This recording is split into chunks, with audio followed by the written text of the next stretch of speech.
Solo en la escritura está nuestra gran seguridad.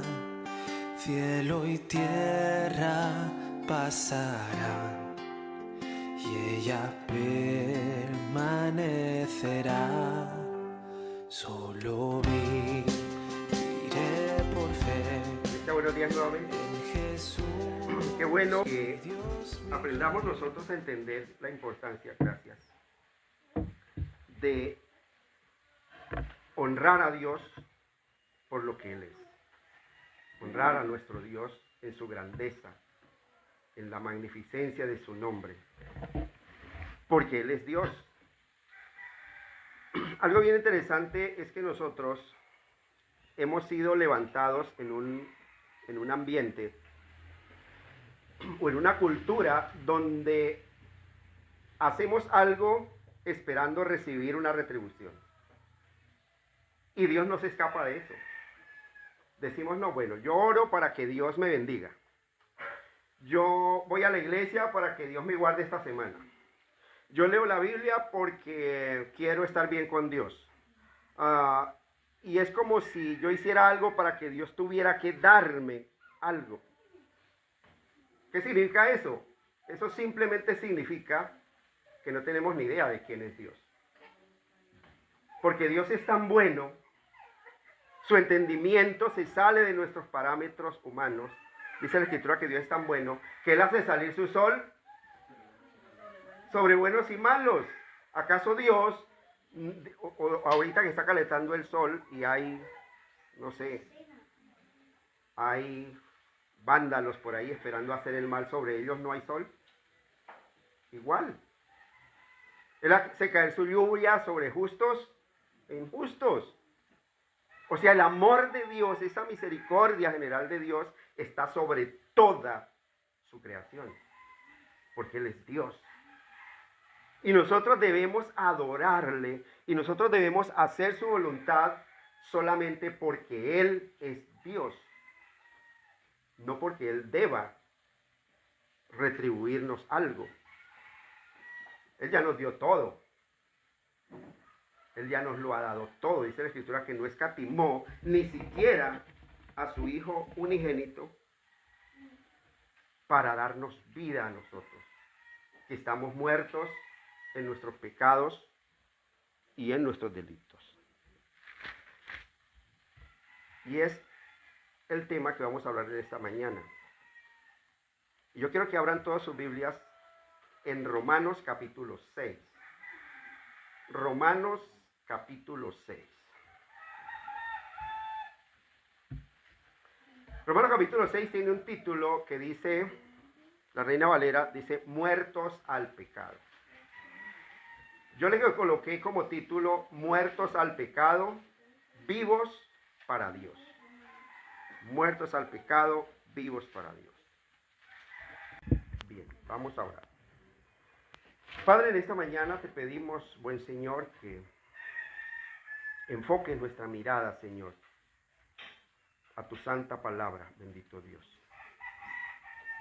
Que nos des esa disposición, Señor, de estar atentos, que nos permita, Señor, levantar ese escudo de la fe para apagar todos los dardos que el maligno lanza contra nosotros para destruirnos, bendito Dios. Y que seas tú, Señor, llevando cautivo nuestro pensamiento a la obediencia de tu palabra. Te lo pedimos, buen Señor, en Cristo Jesús. Amén. Bien. Bien, iglesia, algo que la mayoría de los grandes teólogos están de acuerdo es que pocos pasajes de la Escritura como este pueden ser tan importantes para la vida cristiana. Porque nos está revelando la importancia en nosotros de la presencia de Cristo en nuestras vidas. Y es que a través de toda la historia, el Evangelio de la justificación solo por gracia, solo por Cristo, solo por medio de la fe, ha sido atacado por una parte por los legalistas y por otra parte por los antinomianos. ¿Quiénes son los legalistas? Los legalistas son aquellos que ponen su confianza en lo que hacen para justificarse delante de Dios. Es lo que ponen su confianza en la ley, diciendo, bueno, yo cumplo la ley, Dios está en deuda conmigo. Y dejan de lado la obra perfecta de Cristo. Son aquellos que piensan que en última instancia nos ganamos el favor de Dios. Nosotros nos ganamos el favor de Dios a través de nuestros méritos, por medio de nuestra obediencia. Y ellos piensan que la doctrina de la justificación por la fe sola, sin las obras de la ley, promueve el pecado. Porque están poniendo su confianza en su propia capacidad humana de obedecer. Cuando el legalista nos escucha predicar y proclamar que nosotros somos salvos únicamente por creer en Cristo y no por nuestra santidad personal, ellos llegan a la conclusión de que estamos diciendo que el cristiano puede vivir como se le venga en gana y aún así va a ser salvo. Y no hay nada más lejos de la realidad que eso. ¿Por qué? Porque dice la Escritura, claro, Dios nos ha escogido en Él antes de la fundación del mundo, pero para un propósito. El legalista solo se queda hasta ahí. Me escogió desde antes de la fundación del mundo. Pero la Escritura continúa diciendo, para que seamos santos y sin mancha delante de Él.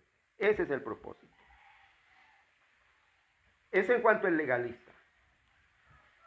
Por el otro lado, los antinomianos, es una palabra compuesta, que está compuesta por dos vocablos, que es anti y nomos, que significa en contra de la ley.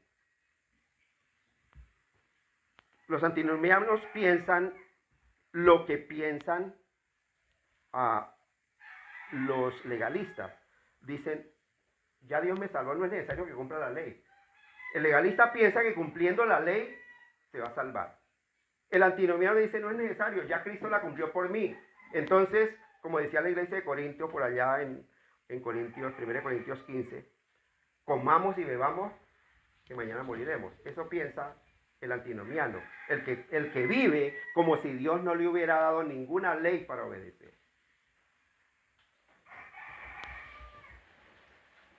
Ellos dicen, mire, nosotros somos salvos por gracia.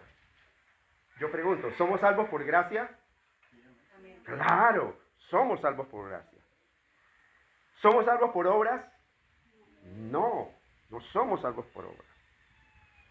Pero el antinomiano se va al extremo y dice, mire, Cristo ya obedeció la ley en mi lugar y por lo tanto yo ya no tengo que preocuparme por nada de eso. Una vez hijo para siempre, una vez salvo por toda la eternidad. Y en eso se apoya el antinomiano. Y vive su vida como si Dios no le hubiera dado nunca una ley para obedecer. Mire, la gracia, ellos dicen, mire, la gracia, todo es por gracia. Yo no me afano porque al fin y al cabo, si yo soy escogido, voy a ser salvo. Pero es que la gracia tiene unas implicaciones. Aunque es gratuita, recordemos que hay un texto por allá en Filipenses 2:12. Dice el apóstol Pablo, ocúpate en tu salvación con temor y temblor. Pero ¿cómo es posible? ¿Acaso no dice que la salvación es gratuita? ¿Por qué tengo que ocuparme de esa salvación? Pero es que la otra parte, en el versículo 13, dice, sabiendo que Dios es el que coloca en vosotros así el querer como el hacer por su buena voluntad. Si usted se ocupa de esa salvación es porque Dios lo está moviendo por su misericordia a ocuparse de esa salvación. Si usted se congrega es porque Dios ha tenido misericordia de usted y lo ha traído a este lugar a congregarse o al lugar donde usted se congrega. Es Dios el que obra en usted. Y entonces está dando una evidencia, no porque usted sea mejor que otro, sino porque la gracia de Dios está actuando en su vida. Y ese es el error de estos dos extremos que Pablo va a comenzar a corregir a partir de este capítulo 6 en esta carta a los romanos.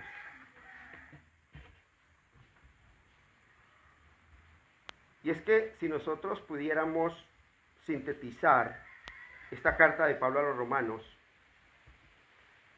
por lo menos los primeros 8 capítulos que encontramos en esta carta, podríamos resumirlos de la siguiente manera.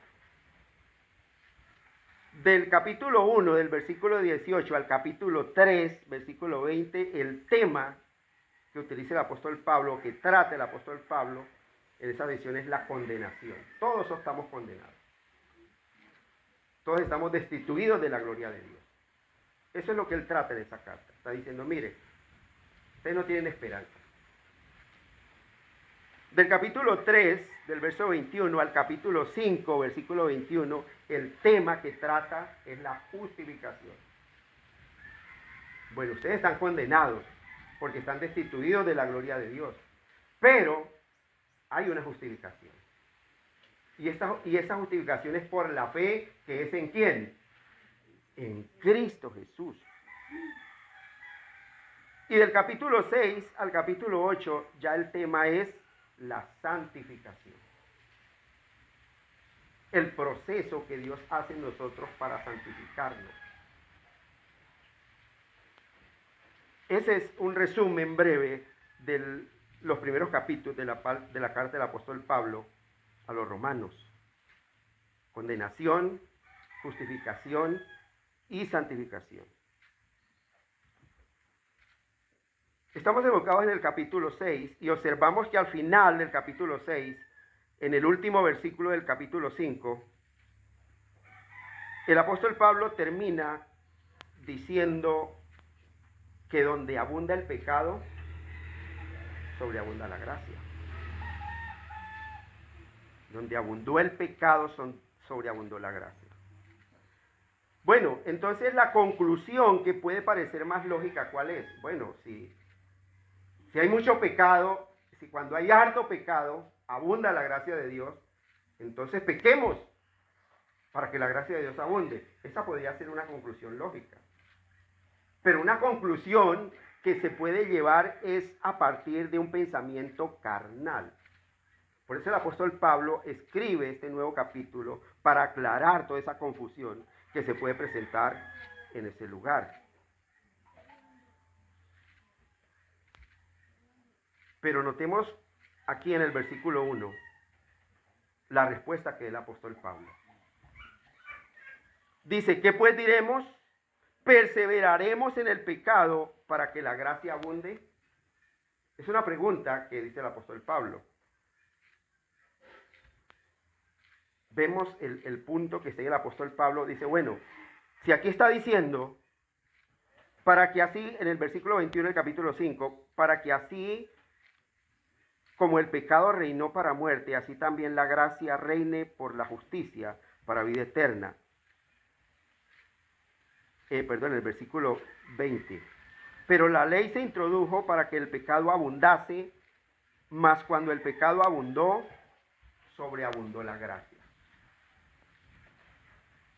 Entonces el apóstol Pablo está cuestionando a la iglesia. Bueno, entonces ¿qué diremos? Versículo 1. ¿Perseveraremos en el pecado para que la gracia abunde? Y fíjese que él no da ni un tiempo para que piense, sino que de una vez da una respuesta. Dice, en ninguna manera.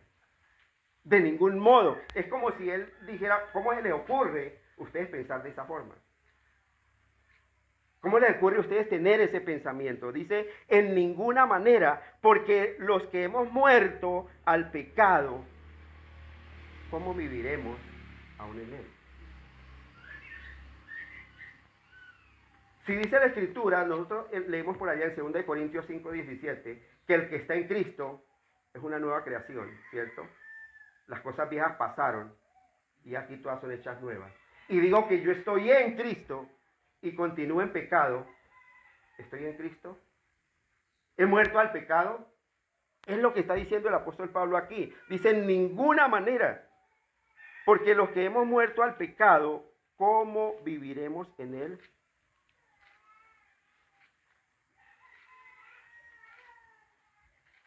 No es que mientras más pecamos,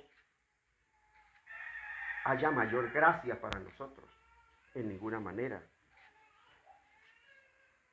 Si el hombre piensa de esa forma, la lógica del evangelio es absolutamente diferente. Porque esa misma gracia de Dios que perdona nuestros pecados, también nos liberta de la esclavitud, ¿de qué? Del pecado, para que podamos vivir para Él. Si yo digo que la gracia de Dios está conmigo, esa gracia me ha dado libertad de librarme de la esclavitud del pecado. Y ya no vivo en pecado. Y entonces, de esa forma, puedo empezar a vivir una vida delante de Dios en santidad.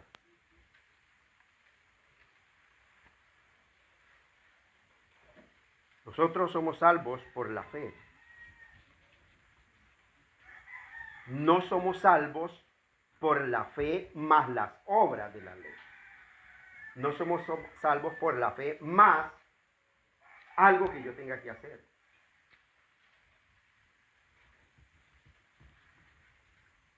No somos salvos por la fe más la obediencia. Es solo por gracia, solo por Cristo. Porque si Cristo me libertó del pecado, Él me hace obediente. Y esa obediencia y esas obras son una evidencia de que he sido salvo. Si usted dice que yo soy obediente a la palabra de Dios para que Dios me salve, usted está trazando un camino directo al infierno. Porque está echando de lado la obra de Cristo. Si usted dice, yo voy a la congregación, yo obedezco la palabra, yo me deleito orando, yo me deleito memorizando las escrituras, porque Dios ya me salvó y lo estoy haciendo en agradecimiento, le está dando la gloria a ¿quién? A Dios. Pero cuando es que yo sí evangelizo, yo no soy como ustedes, de malos, de pecadores. Estoy poniendo por debajo la gloria de Cristo. Pues estoy diciendo, yo lo estoy haciendo sin necesidad de que Cristo me lo diga. No, Él es el que produce en mí, así el querer como el hacer, por su buena voluntad. Y todo lo bueno que hago es porque Cristo lo ha puesto en mi corazón. Y todo lo malo que hago es ¿por qué? Porque nace de mi corazón pecaminoso, adámico. Esa vieja naturaleza que todavía está allí, que está luchando contra el espíritu, que me hace caer en ocasiones, no le voy a echar la culpa a Cristo. Porque lo malo que sale de mí, las malas obras, los malos hechos, son producto de un corazón no regenerado, de un corazón apartado de Dios, de un corazón adámico. Porque de dentro del corazón de los hombres, dice la Escritura, Marcos 7, 21 al 23, dice que salen los malos pensamientos, los adulterios, las fornicaciones, los homicidios, los hurtos, las avaricias, las maldades, el engaño, la lascivia, la envidia, la maledicencia, la soberbia y la insensatez. Mira, observamos en esas 13 cosas que nombra a Cristo en este texto, no hay ni una sola cosa buena. Porque es que de nosotros, como seres humanos, no procede nada bueno. Si Cristo mora en mí, como dijo el apóstol Pablo, ya entonces puedo decir, tengo la mente de Cristo. Pero de mi propio corazón, ¿qué sale? Lo malo.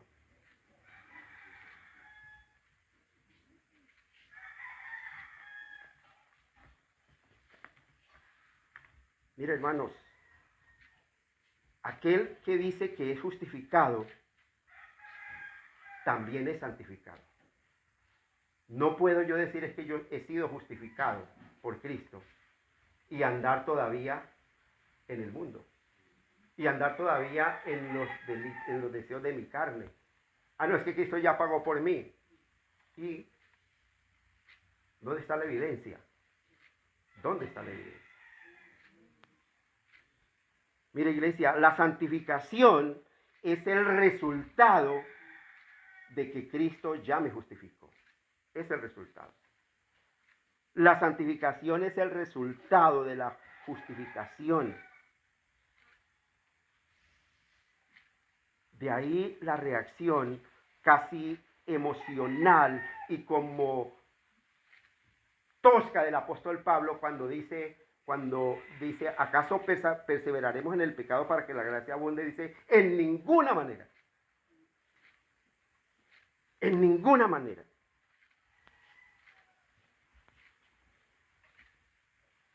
Mire, iglesia, el que no está siendo santificado, el que en su vida no está creciendo en santidad delante de Dios, nunca ha sido justificado. Nunca ha sido justificado. Porque no está creciendo en santidad. Mire, todos aquellos que llevan asistiendo a la puerta estrecha 11, 10, 9, 8, un año, que pertenezcan a la puerta iglesia, a la puerta estrecha, si no está siendo santificado, si no está creciendo en santidad, tú nunca fuiste justificado. Nunca has sido justificado. Si no está creciendo en santidad, nunca ha sido justificado. Así de sencillo. Y va camino al infierno con todo y su asistencia a la iglesia. Esa es la verdad, iglesia. Porque sencillamente la fe que salva nos une a Cristo y nos hace uno con Él en santidad. Esa fe que salva. Y la unión con Cristo es el centro de todo este texto de Romanos 6. Es el centro de todo este texto. Mire, iglesia, por eso entramos a la primera enseñanza de este texto, y es que la fe que salva nos une a Cristo. La fe que salva nos une a Cristo. Si yo tengo una fe, la fe verdadera, no dejo de congregarme, porque estoy en el cuerpo de Cristo. La fe que salva me une a Cristo en oración. Me une a Cristo leyendo su palabra todos los días. Por eso, mire, esa unión con Cristo, en esa unión con Cristo, somos progresivamente transformados. Vamos siendo transformados progresivamente.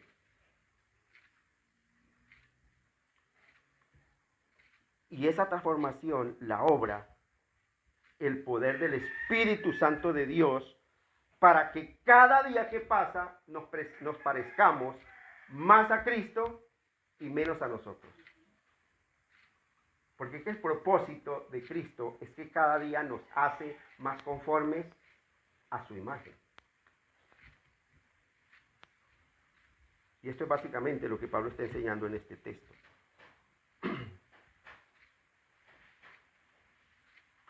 ¿Cómo es mi unión con Cristo?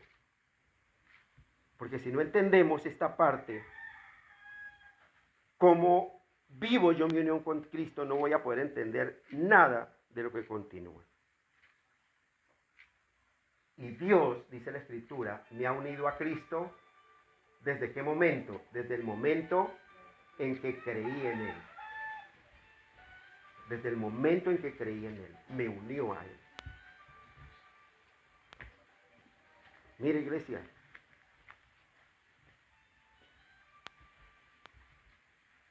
vamos a leer nuevamente del versículo 1 al 3. Dice, ¿qué pues diremos? ¿Perseveraremos en el pecado para que la gracia abunde? En ninguna manera, porque los que han muerto al pecado, ¿cómo viviremos aún en él? ¿O no sabéis que todos los que hemos sido bautizados en Cristo Jesús, hemos sido bautizados en su muerte?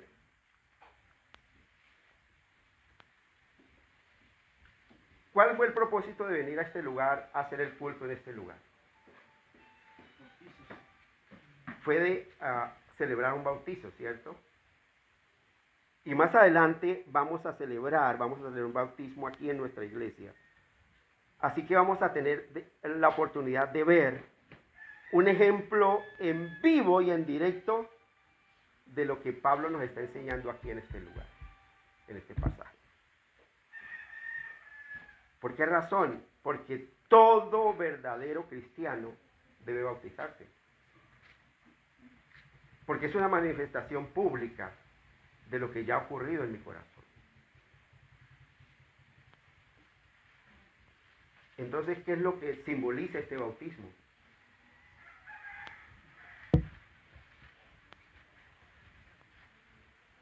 Lamentablemente, a través de la historia, muchos ven el bautismo en función de nosotros mismos y no en función de Cristo. Y dice, bueno, yo he creído en Cristo, por lo tanto, ahora voy a dar testimonio de mi fe. Y eso es verdad, pero no es el centro.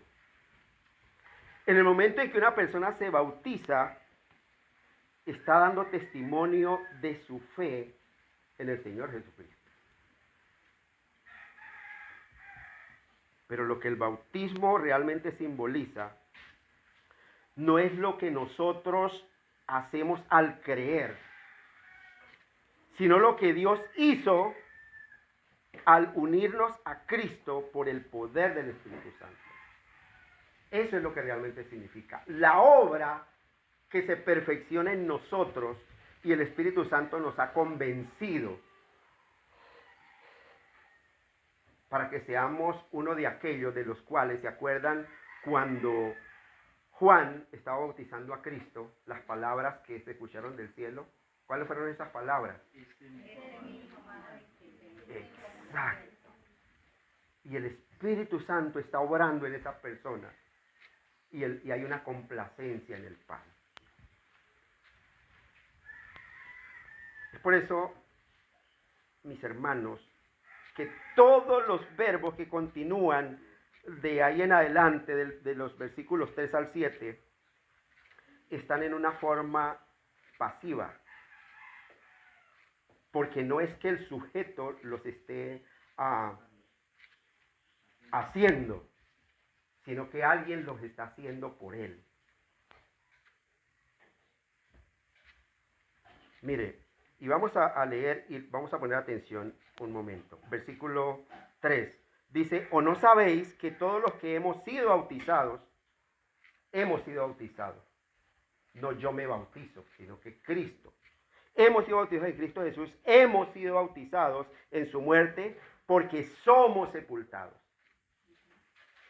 juntamente con él para muerte por el bautismo, a fin de que como Cristo resucitó de los muertos por la gloria del Padre, así también nosotros andemos en vida nueva. Porque si fuimos plantados juntamente con él en la semejanza de su muerte, así también lo seremos en la semejanza de su resurrección. Versículo 6. Sabiendo esto, que nuestro viejo hombre fue crucificado juntamente con él, para que el cuerpo del pecado sea destruido, a fin de que no sirvamos más al pecado, porque el que ha muerto ha sido justificado del pecado o libertado del pecado. Entonces, si observamos y analizamos este texto, ¿dónde está tu participación en todo esto? ¿Dónde está su participación? Aquí está diciendo, mire, Dios te mató. Fue Él. Él te mató juntamente con Cristo. Está diciendo, Dios, después de que te mató, ¿qué hace? Te resucitó. Fue Él, es la obra de Él, no es nuestra. Dios te mató, Dios te crucificó y Dios te resucitó. Mire, algo que decía Juan Calvino en sus instituciones de religión cristiana, decía que el bautismo, y a mí me llamó mucho la atención esto que decía él, el bautismo da testimonio a nuestra fe. No somos nosotros los que damos testimonio. Es el bautismo que realiza Cristo el que da testimonio a nuestra fe.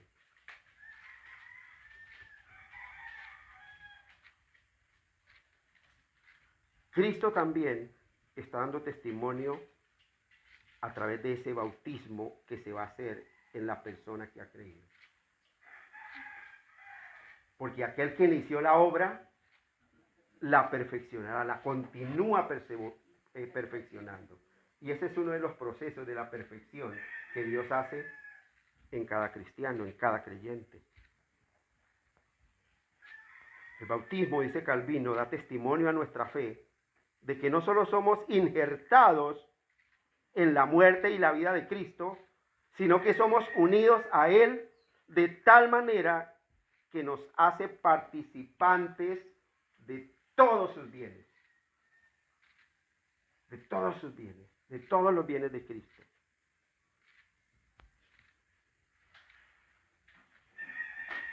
Esta hermana que esta tarde se va a bautizar, ahora en la mañana, que terminemos,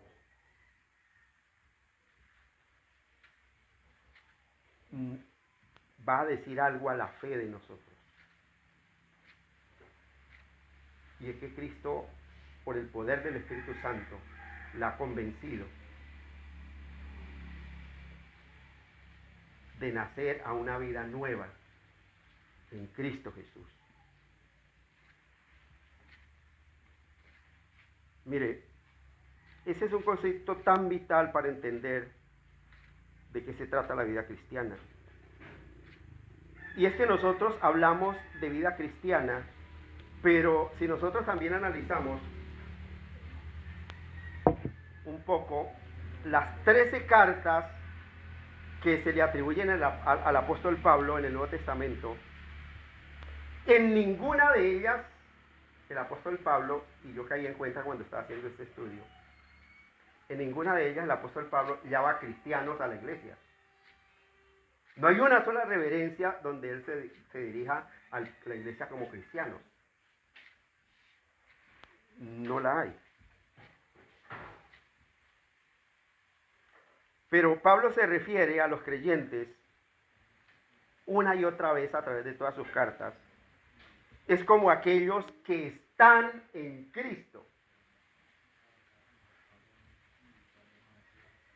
Expresiones como en Cristo, en Él, en el Señor, en Cristo Jesús. Mire, dato curioso, aparecen 164 veces en esas cartas de Pablo. Pero nunca aparece la palabra cristiano. Porque estamos nosotros en Cristo, estamos en Él, nuestra vida está escondida en Él, dice la Escritura.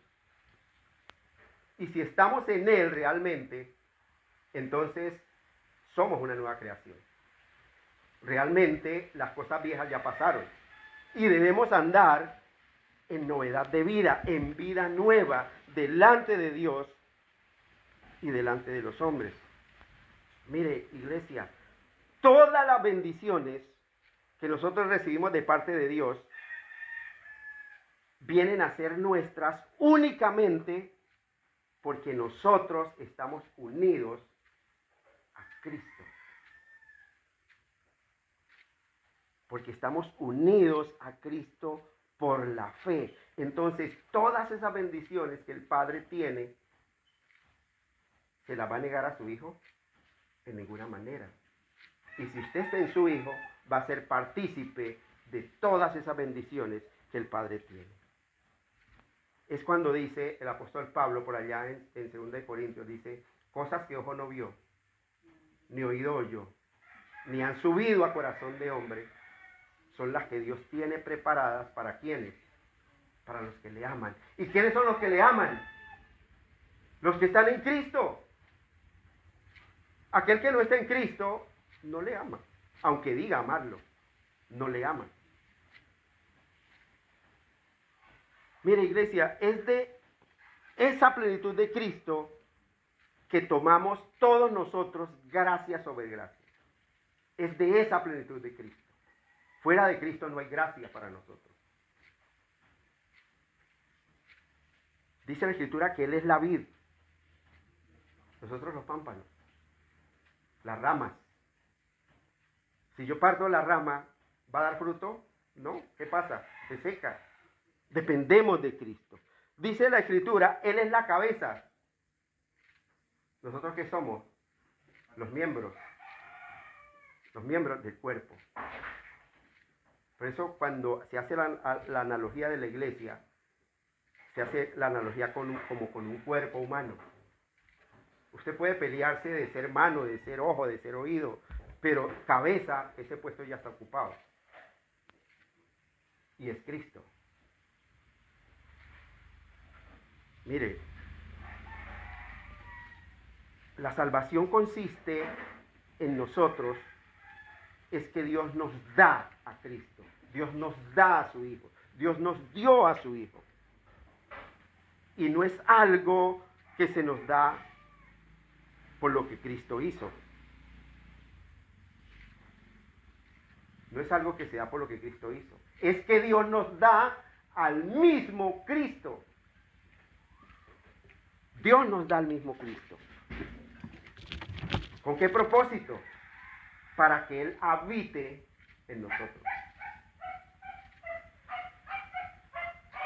Dios nos da a su Hijo para que more en nosotros. Por eso el apóstol Pablo es muy repetitivo cuando dice y habla exhortando a la iglesia diciendo, mire, que la palabra de Cristo more en abundancia en vosotros. Porque esa palabra es Cristo mismo. Si usted ama escudriñar las Escrituras, si usted ama memorizar las Escrituras, usted ama que Cristo habite en usted.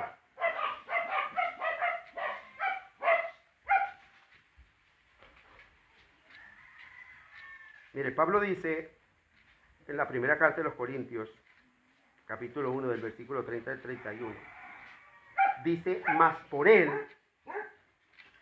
¿por quién? Mas por Dios, está refiriéndose a Dios.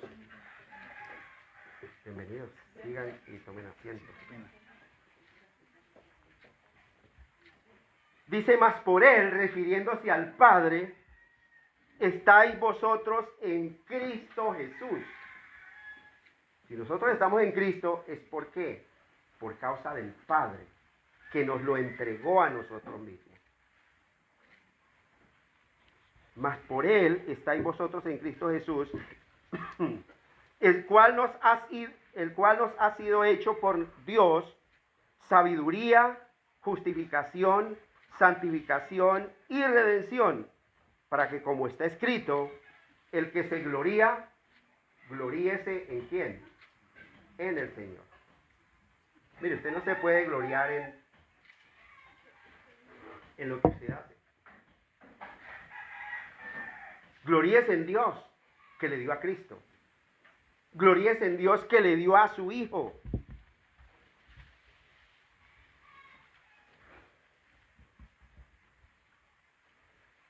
Mire, es una realidad, iglesia, que todo cristiano debe entender y que todo cristiano debe abrazar con gozo, con deleite.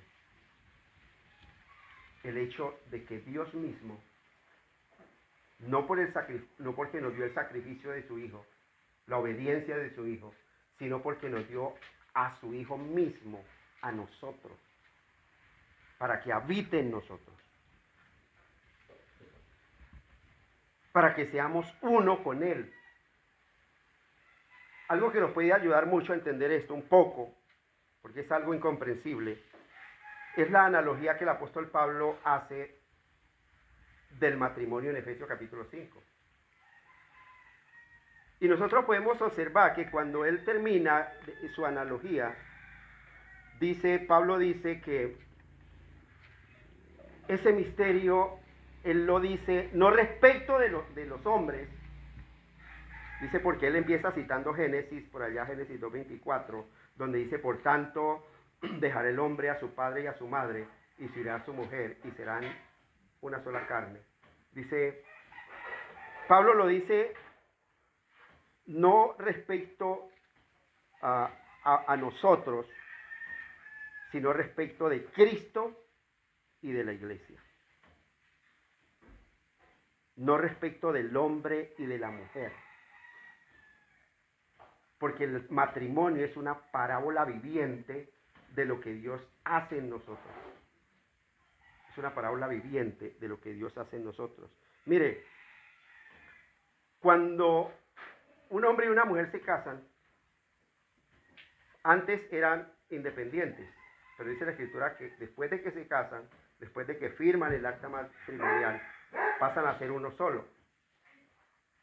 Y cuando esas personas viven felices, en armonía, hay una unidad, siguen siendo uno, y esa armonía se ve, es tangible, nosotros la vemos en los hechos, en lo que hacen.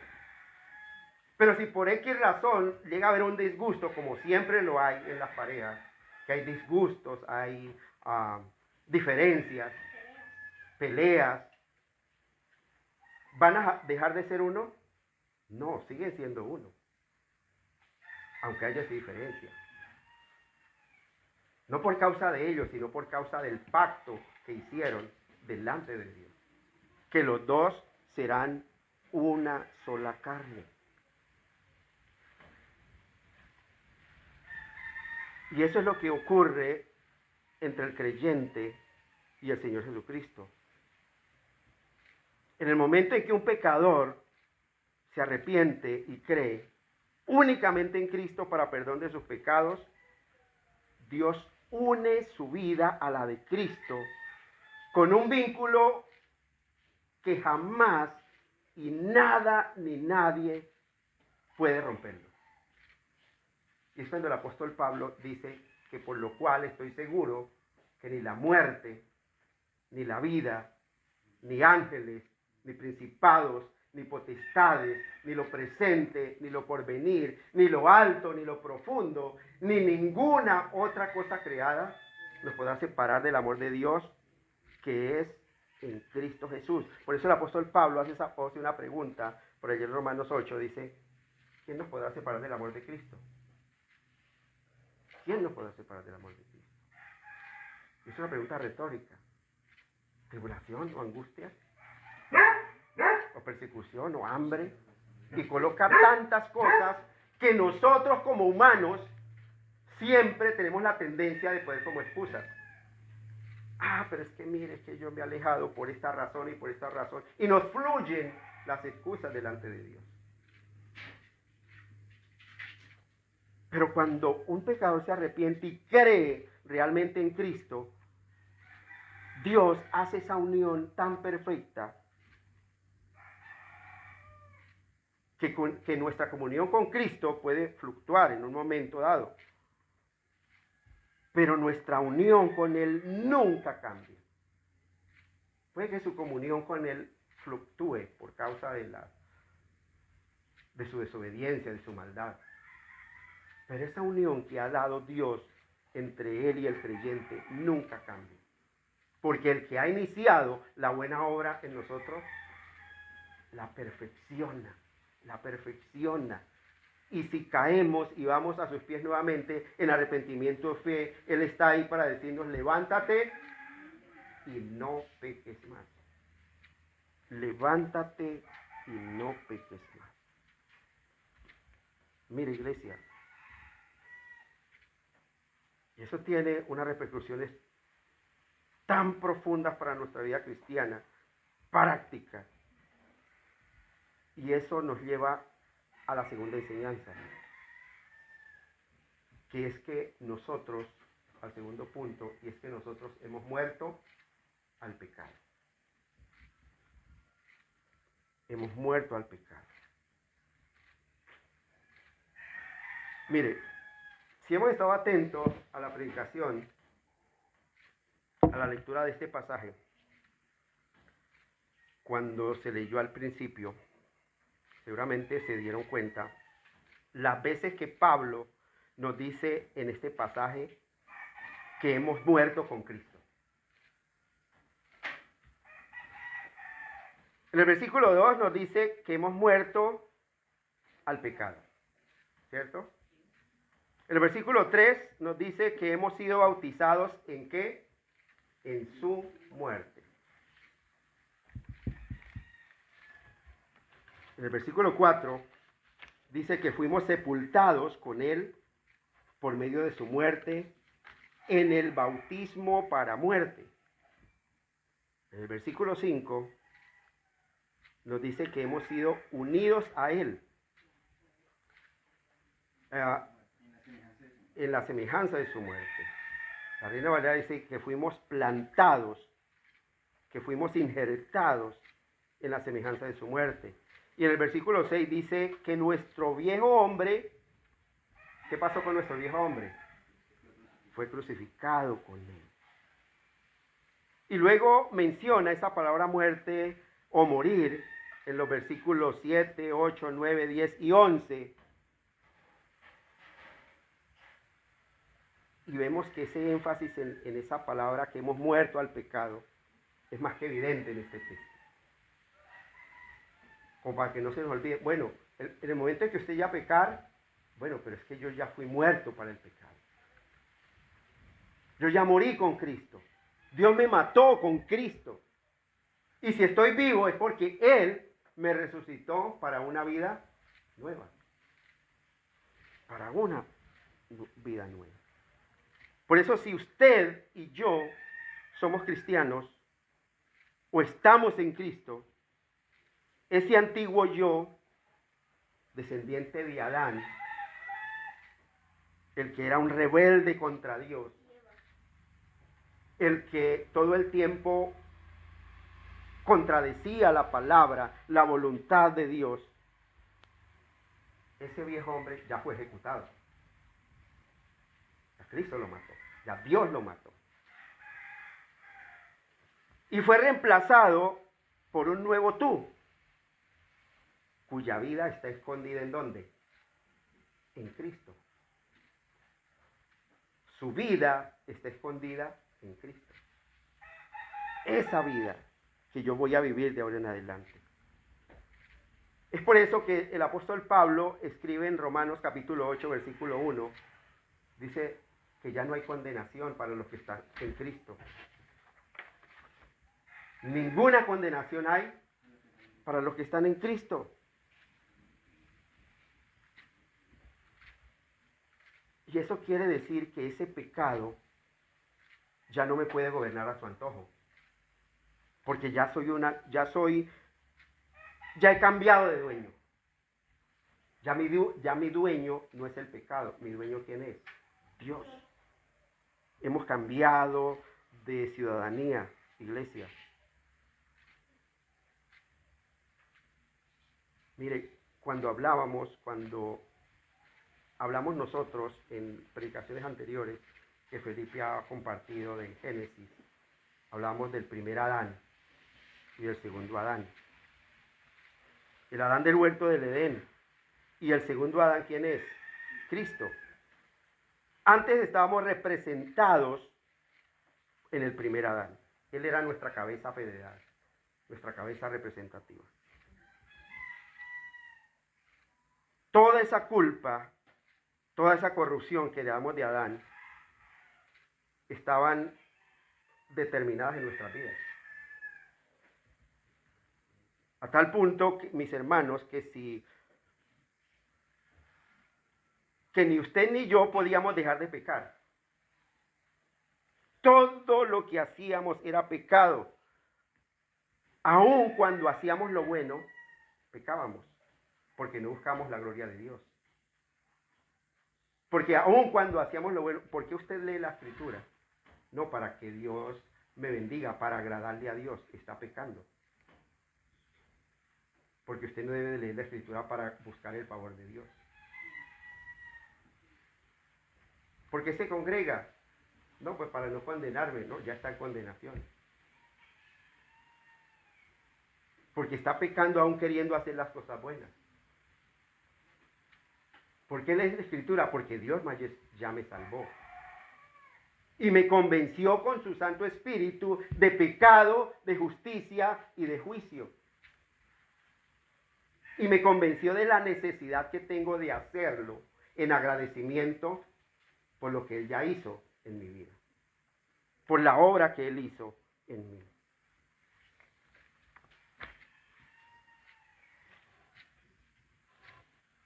Mire, iglesia, cuando nosotros no tenemos ningún conocimiento de Dios, nosotros no hacemos cosas buenas para que Dios sea glorificado. Ni las hacemos en dependencia o en instrucción del Espíritu Santo de Dios. Las hacemos, las obras buenas, es para glorificarnos nosotros mismos.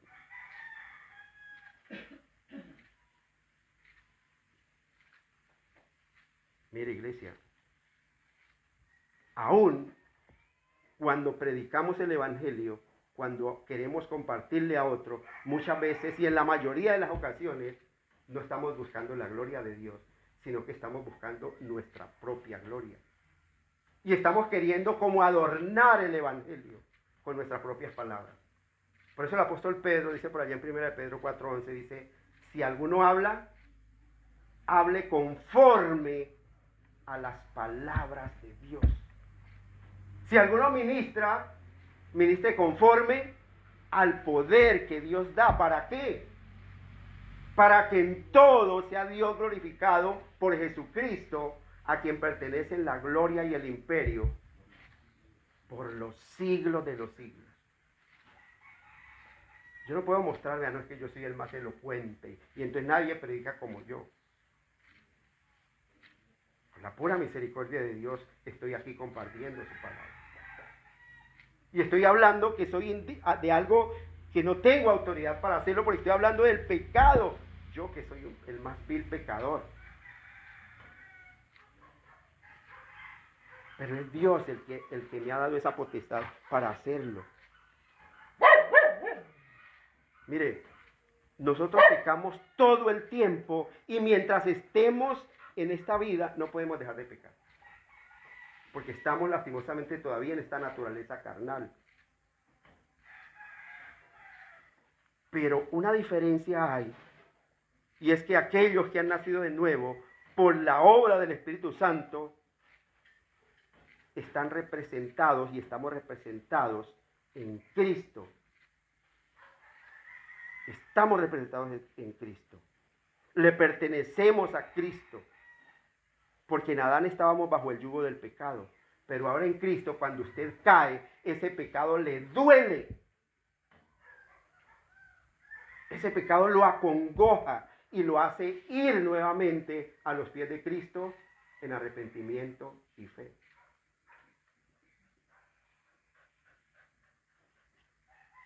Ahora que estamos en Cristo, eso es estar bajo el dominio de la gracia. Porque esa gracia que Dios me dio no es una licencia para pecar. Ya soy salvo, haga lo que haga, no importa. Mire, iglesia, la santidad en nosotros debe ser evidente en nuestro carácter como en nuestra conducta.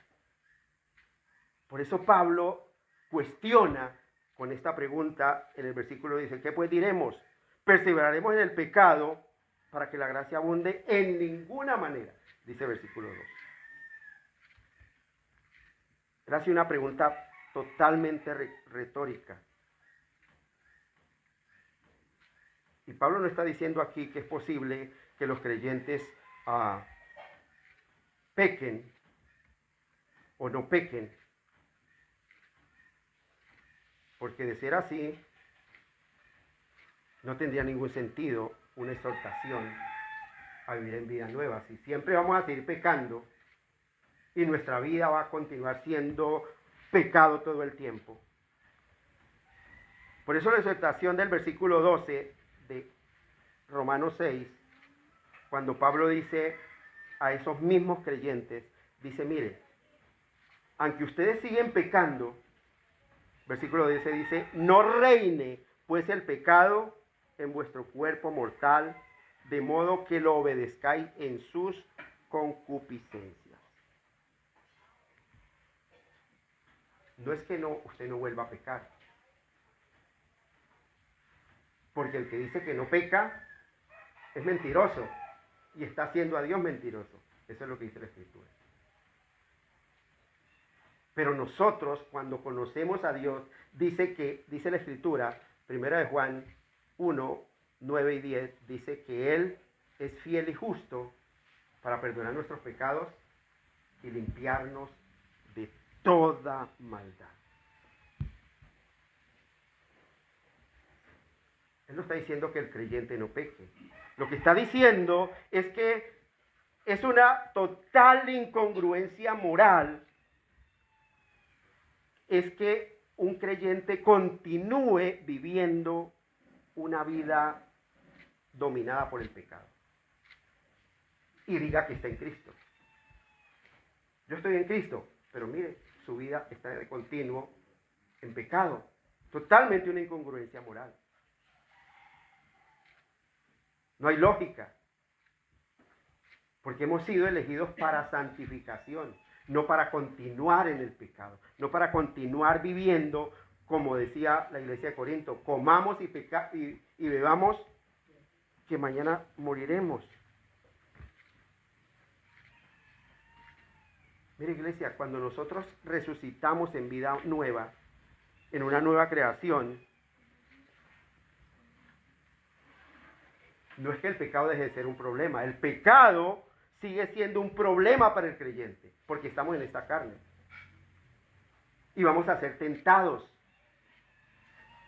El pecado va a seguir siendo un problema, porque aún continúa siendo nuestro enemigo, y un enemigo peligroso del que debemos cuidarnos. Pero algo bien importante es que ya ese pecado dejó de ser nuestro rey.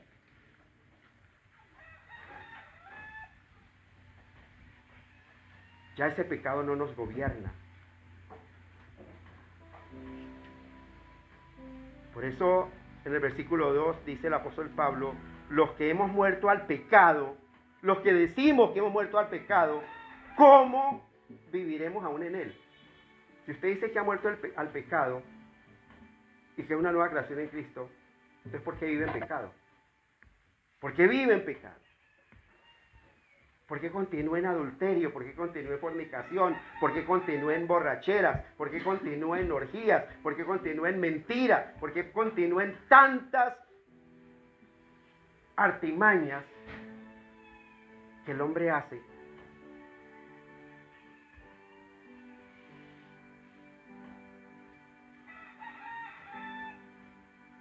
Mire, iglesia, es imposible que un verdadero creyente quiera regresar a su antigua vida de completa rebeldía contra Dios, porque su antiguo yo ha muerto. O sea, es imposible, porque ha sido libertado del pecado. El verdadero creyente, iglesia, desea de todo corazón hacer la voluntad de Dios. Hay un deseo en su corazón de hacer la voluntad de Dios. Y cuando peca, cuando llega a pecar, siente vergüenza de ese pecado. Siente vergüenza por haber pecado y es traído por el Espíritu Santo de Dios de nuevo al arrepentimiento. Hay una diferencia entre el impío y el justo. Dice la Escritura, porque 7 veces caerá el justo, pero vuelve a levantar. El impío se queda caído en su impiedad y se deleita en su impiedad.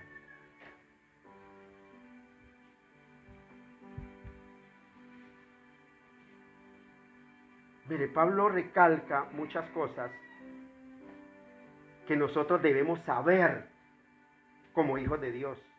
Versículo 6 dice, sabiendo esto, que nuestro viejo hombre fue crucificado juntamente con él para que el cuerpo del pecado sea destruido a fin de que no sirvamos más al pecado. Porque el que ha muerto ha sido justificado, o sea, libertado del pecado.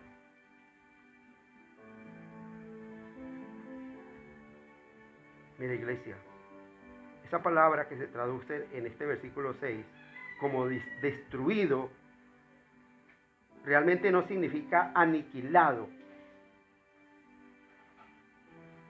Es como una palabra griega que significa inoperante. Está ahí, pero está incapacitado para que viva todavía en ese pecado.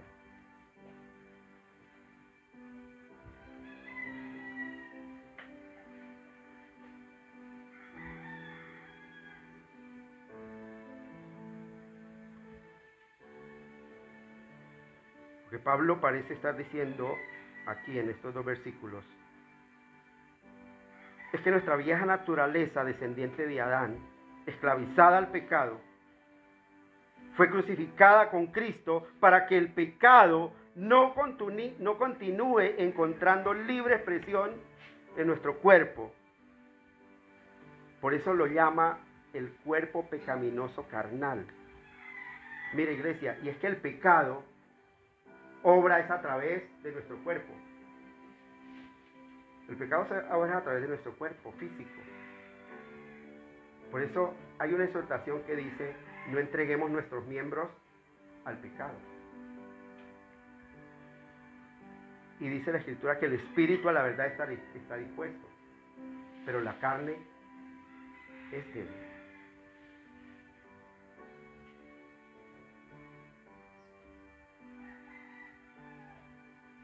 Ese viejo ego que es dominado por el pecado, ha muerto. Nuestro cuerpo ya dejó de ser un terreno fértil para que esa hierba mala del pecado siga creciendo libremente en ese huerto. Sí, podemos observar ese punto que el apóstol Pablo habla ahí.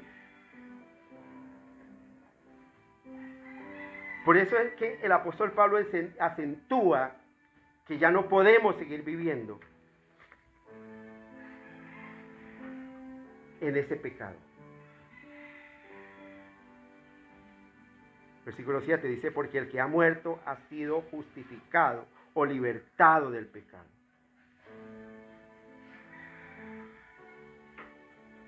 ¿Será que el pecado todavía nos tienta y nos seduce? Claro, porque estamos en esta carne y ejerce una presión fuerte con nosotros, en nosotros. Nos presiona todo el tiempo. Pero mis hermanos, mire, ese pecado no puede obligarnos a pecar. No puede obligarnos a pecar. Pero cuando logra vencernos, cuando es más grande la tentación, porque hasta que no lleguemos a la gloria eterna, nosotros tendremos incongruencias en nuestras vidas. Y hay pecados tentaciones tan fuertes que nos pueden hacer caer.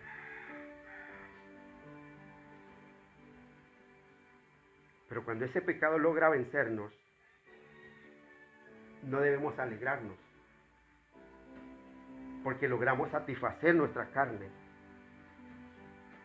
por haber hecho lo que esta carne quería hacer, que era contrario a la voluntad de Dios. El verdadero creyente se avergüenza de haber caído en ese pecado. El verdadero creyente se avergüenza de caer de haber pecado contra su Señor. Y tarde o temprano vuelve a los pies de Cristo en arrepentimiento y fe.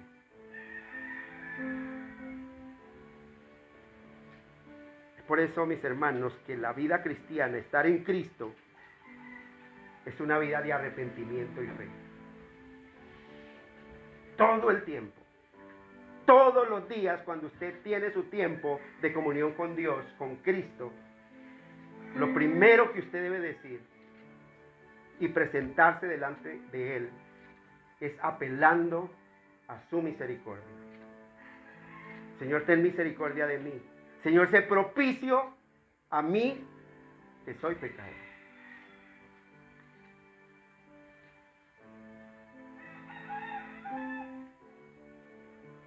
Ese arrepentimiento no es solamente una vez en su vida que usted se arrepintió.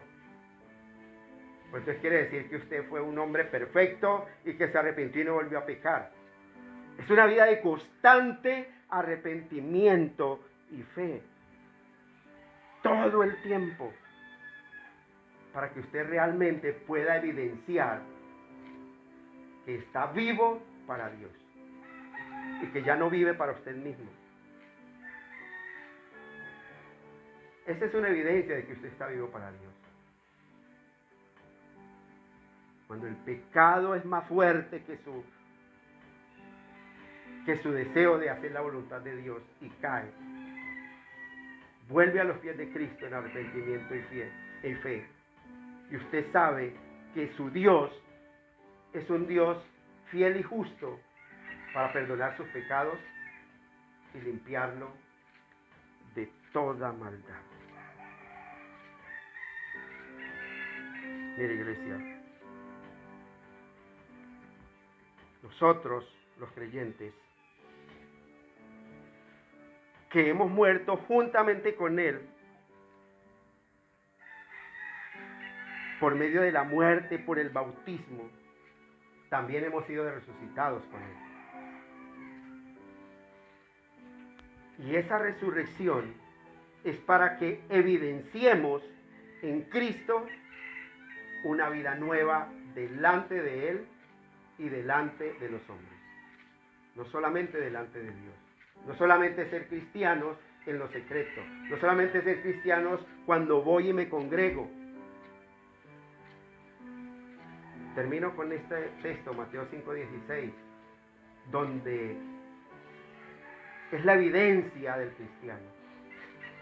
Mateo 5:16 dice: así alumbre vuestra luz delante de los hombres.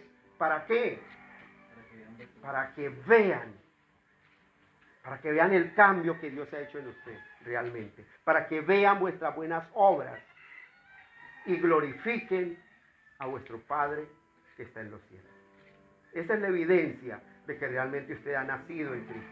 Esa es la evidencia de que realmente usted ha muerto al pecado. Ha resucitado en Cristo para una vida nueva en Él. Y tenga la plena seguridad de que si está en Cristo, ni la muerte, ni la vida, ni ángeles, ni principados, ni potestades, ni lo presente, ni lo porvenir, ni ninguna otra cosa creada te podrá separar del amor de Dios que es en Cristo Jesús, Señor nuestro.